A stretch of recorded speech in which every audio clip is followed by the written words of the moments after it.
formally move chair, and it's a pleasure to serve under your chairship today, Mr Vickers. And I'm really grateful to have secured this debate today, discuss a matter of deep importance for one of my constituents in Ipswich, Ivan Ambrose, as well as thousands of people across our country who were failed during the pandemic. It is because of Ivan and his tireless campaigning that we are here today, and he's given me his permission to share his story, well, that is deeply personal to him, but tragically one that will be recognised and shared by so many people watching today. Ivan is a 41-year-old man living in Ipswich who's been housebound for the last 4 years. He has autism and severe mental health problems. And prior to the pandemic, Ivan had suffered multiple breakdowns, his last one resulting in him being hospitalised for 3 weeks. But he had gradually started to get to a more stable place. It had taken a long time, but he had begun to feel somewhat better. He was on the road to recovery. But then the pandemic hit. Constantly changing rules left Ivan confused and distressed. He was left extremely anxious by rules which were revised on a daily and sometimes even hourly basis. And the mass bombardment of information in completely unsuitable formats left him overwhelmed and debilitated. His parents could not have the TV on around him as he's unable to deal with the relentless stream of information relating to the pandemic. And none of this information was delivered in an autism-friendly way. There was no consideration given to making information easier for autistic people to process and understand, and no guidance to help autistic people understand why the rules kept changing. Accessibility just simply wasn't a concern. After the second lockdown, as pubs and restaurants reopened, no thought was given to housebound autistic people like Ivan. And while the relaxation of rules became a relief to many of us as we enjoyed a greater sense of freedom, Ivan wasn't allowed to invite anyone home, not even his favourite aunt. So those years were incredibly difficult for many, many people. I will give way. I thank my honourable friend for giving way in a fantastically passionate speech, and I want to thank him and thank Ivan for sharing his experiences to the House, because they're hugely important. I'm actually a trustee, I declare an interest chair of a charity called Raised Roof, who provided online sessions for people with autism and other learning difficulties during lockdown to give them that support. I'm sure he will welcome charities doing that, but he also agreed with me that we can't just rely on charities, and there needs to be that state support for people with autism. I thank my honourable friend for his intervention. He's done a huge amount of work in this area, and he's absolutely right. I pay huge tribute to all the people in our charities sector and many organisations who play such a crucial role in supporting people. But it is right to say that this was a failure from the government at the time, and we shouldn't just allow or let charities pick up the pieces from that. I will be delighted to. Thank you. Sean, can I commend the Honourable Gentleman for bringing this forward? Always trying to be helpful in relation to some of the things that we've done in Northern Ireland. I think this might be helpful for the Minister as well. I think it's important to say so. Many universities, including Queen's and also University of Northern Ireland, offer work-based support for students with autism to help them navigate placements. It's for help for those with autism. And internships in a way that assists them in preparing for future employment. Really important that there's a face-to-face activity. Does the Honourable Member agree that should we experience another pandemic like event, more focus must be on ensuring the support is still available so that support, employment opportunities and health are not hindered for people with autism because they couldn't access the support needed? Queen's University, Ulster University did it, and they did it well. I thank the honourable gentleman for his intervention, and he's absolutely right. And I'll come on to some of this in a moment, but I pay huge tribute to those working in Northern Ireland at the time. This was obviously a worldwide pandemic, and the responses hit all parts of our communities. So as I was saying, these years were very difficult for very many people, but for people like Ivan, they were deeply and profoundly traumatic. Now, Ivan still bears the scars of that time. He lives with PTSD and continues to experience flashbacks. He hasn't left the home at all in 4 years, and to this day, the TV stays off. I'll be really blunt with this room and to everyone watching. Ivan and those like him were betrayed by the previous Conservative government. They utterly failed him, along with so many other autistic and neurodivergent people. I'll give way. For his contribution, and he speaks so eloquently about his constituent Ivan. Would he also agree with me that children with autism were failed, particularly through school closures during lockdown, and it was particularly difficult for children who rely on structure and routine. Research from Queen's University in Belfast show these measures harm children's rights to play, rest and leisure, with autistic young people reporting fear, uncertainty and isolation. Would the honourable member agree with me that any future response should avoid school closures in this regard? I thank the Honourable Lady for her intervention, and she is absolutely right to say this is a huge impact on many autistic and vulnerable children, not least because, as I'm outlining here, the lack of clear and consistent communication. Now, I won't, if I may, go into the issue of school closures. That would be a measure I'm sure the Minister may touch on in a moment. Of course, this had a profound impact on all children, and we are seeing the effects of that. I would be delighted. A tribute to him and to his marvellous constituent Ivan that he's speaking so passionately and affectionately about. But on the issue of children, I wonder if he agrees with me that support for autistic children and their families must be treated as a priority during and in the aftermath of pandemic and other crisis events of this sort. In my constituency, the parent of a 3-year-old child who's showing very clear signs of autism, been waiting for 18 months now for community paediatric assessment, and just as long for dietetic support for a suspected avoidant restrictive food intake disorder. The delay is already affecting his development and nutrition at a critical stage. I wonder if he agrees that neurodevelopmental and early years services must be properly resourced and not sidelined, protected, so that children like this are not left without support when they need it the most. I thank the Honourable Gentleman, and just to say in short, I agree with him wholeheartedly, and thank you for your intervention. In February 2021, Ivan's parents, Jane and Gary, sent a letter to the then Prime Minister, Boris Johnson. They described how their son was struggling, and they pled with the Prime Minister for help. Ivan sent me the copy of the letter a few months ago, and I'll be frank, it's truly heartbreaking. You can hear Jane and Gary's desperation, their helplessness, and their heartbreak as they watched their son in immense pain, powerless to help. They did finally receive a response, but it was a full 13 months later. And it's not lost on me that the illegal parties that were likely taking place in number 10 were taking place at the very time the Ambroses letter arrived. And I've met with Ivan several times, and I think he's a hugely inspirational person. He has turned his trauma and suffering into this incredible determination. And he spent the last 4 years campaigning, fighting to make sure that no one has to go through what he did.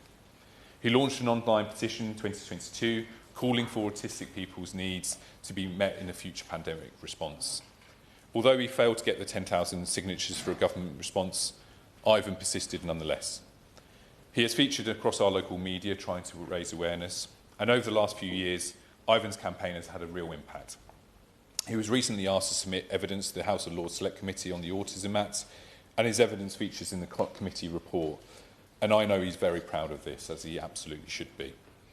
We hope and pray that future pandemic-type events never occur again, but hope and prayers alone will not be a responsible strategy. Should this sort of tragedy occur again, we need to make sure that autistic people, neurodivergent people, and all vulnerable people are properly considered and supported. The UK COVID-19 inquiry recently published its Module 2 report of their investigation into the previous government's response to the pandemic. And the verdict was clear. That government did not adequately consider the needs of disabled people. Neither the Minister for Disabled People nor the Disability Unit played a direct role in the government's initial strategy from January to March 2020. Neither had any part in the discussions about whether to implement a lockdown or how that decision might be mitigated. And it wasn't until May 21st, 2020, 2 whole months after the country went into lockdown, that the position of disabled people was even considered at an interministerial level. Disabled people were an afterthought. Their needs and how the government response might affect them were not considered. Ivan and thousands of other autistic and neurodivergent people across the country bear the consequences of this negligence today. I will give way. I thank the Honourable Member for giving way and his powerful and persuasive argument he makes in relation to his constituent Ivan. Neurodivergent people, especially children that went through that trauma, are finding it very difficult to establish themselves in schools. Schools are already in Birmingham, certainly in Birmingham Perry Bar, underfunded when it comes to some of these challenges. Would he support and ask the government to support additional funding for schools that have these classic symptoms now, which are ever growing?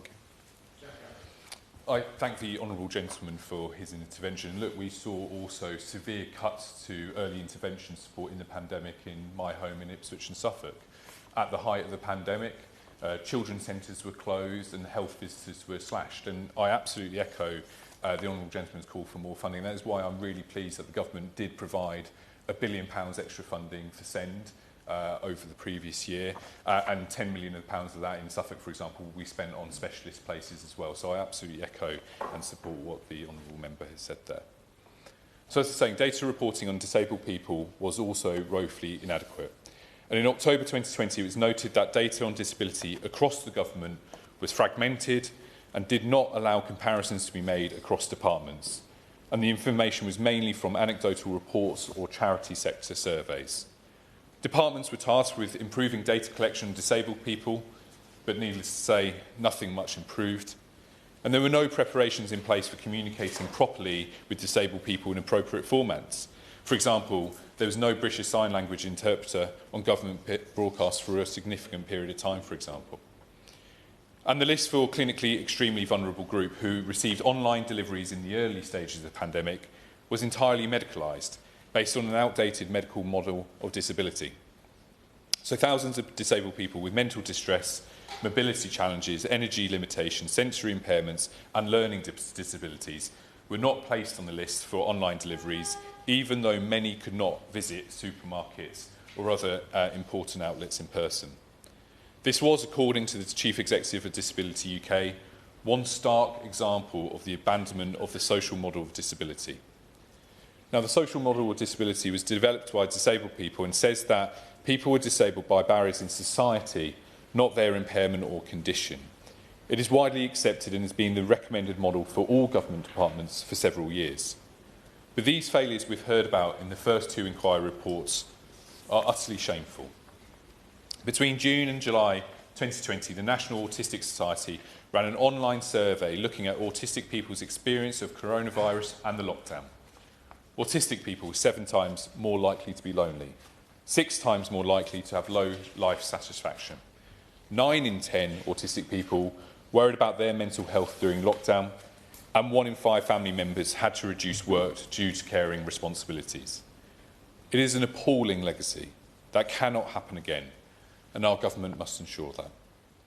Now, I know that our government is currently looking at the UK's pandemic preparedness and recently concluded Exercise Pegasus, a pandemic simulation exercise assessing our ability to respond to a pandemic. One of the core objectives of this exercise was exploring the impact of inequalities and their consideration during pandemic decision-making, and I look forward to seeing the results of this work. And as the government prepares the pandemic response plan, I'm very glad that the impact on vulnerable people, including autistic people, and preventing this happening again, is at the front and centre of this work, and I look forward to the Minister outlining in more detail what steps the government are taking to ensure that. Now, what happened to Ivan is a tragedy, a gross injustice, and he is still suffering today, and he may suffer for many years into the future. That cannot be undone, and the damage inflicted on him cannot be taken back. But as we prepare for future pandemics, we must make sure we can do better. I would like to finish by thanking Ivan, his parents Jane and Gary, for their tireless work raising awareness and campaigning so relentlessly and so selflessly. Now, Ivan's resilience and commitment to fighting so that no one goes through the torment he did and still suffers from is commendable, and we should all be inspired by him. But I'll be frank, warm words of inspiration and thanks are simply not enough. We need to see lasting and permanent change so this can never happen again. Thank you. Minister. Mr Vickers, it's a pleasure to serve under your chairmanship.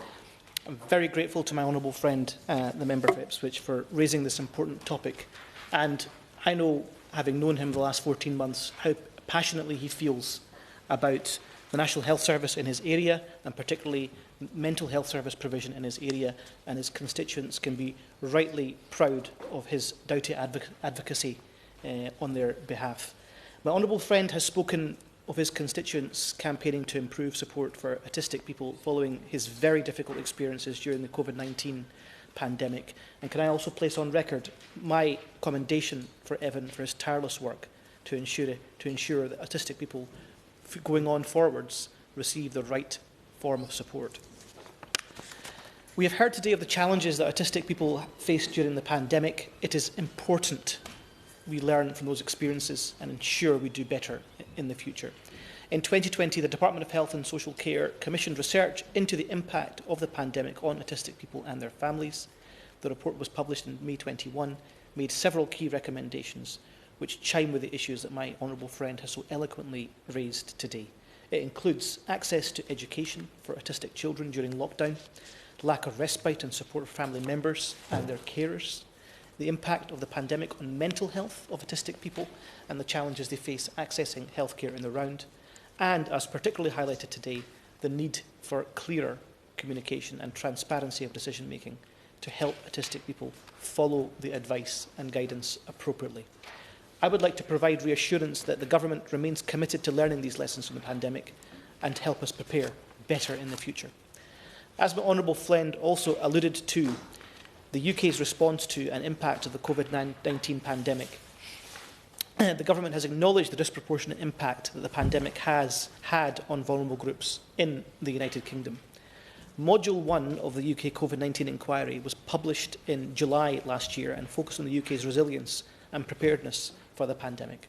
The Government's response, published in January of this year, sets out the changes we have made to help ensure that we reduce the potential unequal impacts of these events on particular groups or individuals in future possible pandemics. However, as my honourable friend has also highlighted, we recognise there is further work, a lot of further work to do to ensure that the impact of inequalities and vulnerabilities within pandemic decision-making is fully anticipated for and planned for. The inquiry recently also published Module 2 of its report, focusing on UK decision-making and political governance. The report highlights the considerable numbers of people suffered from social, economic and cultural consequences of steps taken to combat the pandemic, such as the lockdown, the impact on social isolation, loneliness and the decline in mental health, and of course the chopping and changing of advice that sometimes was necessary, but perhaps on reflection sometimes was also unnecessary. Module 10 of the inquiry is focusing on the impact of the pandemic on society in more detail and will carefully consider those findings in due course. Mr Chairman, it is clearly critical that the UK is prepared for a future pandemic, and that rightly is a top priority for Government. The Department's new strategic approach to pandemic preparedness continues to recognise the disproportionate and unintended impacts that pandemics can have on vulnerable people and groups. The Department, therefore, is committed to publishing a new pandemic preparedness strategy, which is being published next year. This will show how unequal impacts on social health and healthcare of pandemics are considered in all areas of preparedness and response. As my honourable friend also alluded to, we have recently concluded participation in exercise Pegasus. This is the largest ever simulation of a pandemic in UK history. Exercise Pegasus gives us an opportunity to examine our preparedness, capabilities and response arrangements, and will continue to learn as we plan for Phase 4 of this exercise in 2026. The Government has committed to communicating these findings and lessons, and a post-exercise report will also be delivered in due course. I recognise the concerns that have been raised about accessible communications during the pandemic and hear loudly the reflections of my honourable friend. The UK Health Security Agency was established in 2021 and is responsible for preventing, preparing and responding to infectious diseases and other environmental hazards. The UKHSA collaborates closely with the voluntary and community sector, including organisations working with and representing autistic people. The close collaboration has allowed it to gain rapid feedback from those organisations regarding the efficacy of communication and guidance materials so that they can be adapted as required in real time to communicate with all members of our society, not just some. More broadly, the Government recognises the importance of accessible communications and has published guidance on this for all government departments. Within health and social care, all NHS organisations and publicly funded social care providers are expected to meet the accessible information standard. This details the approach to supporting the information and communication needs of people with disability, impairment or sensory loss. NHS England has also published a revised standard in June of this year to help ensure the communication needs of people with a disability, impairment or sensory loss are met within the health and care provision. We are also, Mr Vickers, taking steps in the health and care system to improve the accessibility of services for autistic people more broadly. For example, there is work underway in NHS England to make sure that staff in health settings know if they need to make reasonable adjustments for people. This includes the introduction of a reasonable adjustment digital flag, which enables a recording of key information about a citizen or a patient, including if they are if a person is autistic, and the reasonable reasonable adjustment needs to ensure support can be tailored appropriately. I will. Sorry, just on me, it's a slightly separate point, but with that digital flag, would that also potentially flag up something like if they were a young carer, for example, or had caring responsibilities? I'm grateful for my honourable friend's question. I will have to go back and check that particular subgroup of flagging and get back to him. But I think the point he's trying to make is that wherever possible, we should be identifying those groups that have specific communication needs, but either by virtue of their own personal health care or social needs, or those they are looking after. And he makes a very valid point, and I'll be delighted to write back to him with a more detailed response than I can give at the moment. More broadly, Mr Chairman, I have heard concerns today about support for autistic people. I would like to reassure my honourable friend that we are committed to supporting autistic people who should have the right support in place, tailored to their individual needs. Our 10-year health plan sets out an ambitious reform agenda to transform the NHS and rightly make it fit for the future. That future must, of course, at its core, include early intervention and support for autistic people and those with specific needs. We are working with the Department of Education on reforms to special educational needs and disabilities, ensuring joined-up support is available across education and health, including for autistic children and young people. And we're also taking steps to improve access to adult social care services for those who need it, to build consensus on plans for a national care service. Baroness Casey is chairing an independent commission to shape the medium and long-term landscape and reforms needed. And we have been putting to the core the foundations in place to facilitate this. This includes strengthening joined-up care between health and social care so that people experience more integrated, person-centred care, including through the development of neighbourhood health services. I've also heard about the impact of the pandemic on autistic people's mental health and well-being. We know that autistic people are sadly disproportionately impacted by mental health and face challenges in accessing services in relation to their mental health. We are taking steps to address this, including raising awareness and understanding of autism within health and social care systems. We have been rolling out the Oliver McGowan mandatory training on learning disability and autism to support the Care Quality Commission registered providers to meet their statutory requirements to ensure that their staff receive specific training on learning disability and autism. And NHS England has been rolling out additional training services across their mental health services. NHS England has also published guidance for mental health services on meeting the needs of autistic adults and guidance on adaptations of NHS talking therapies specifically designed for autistic people.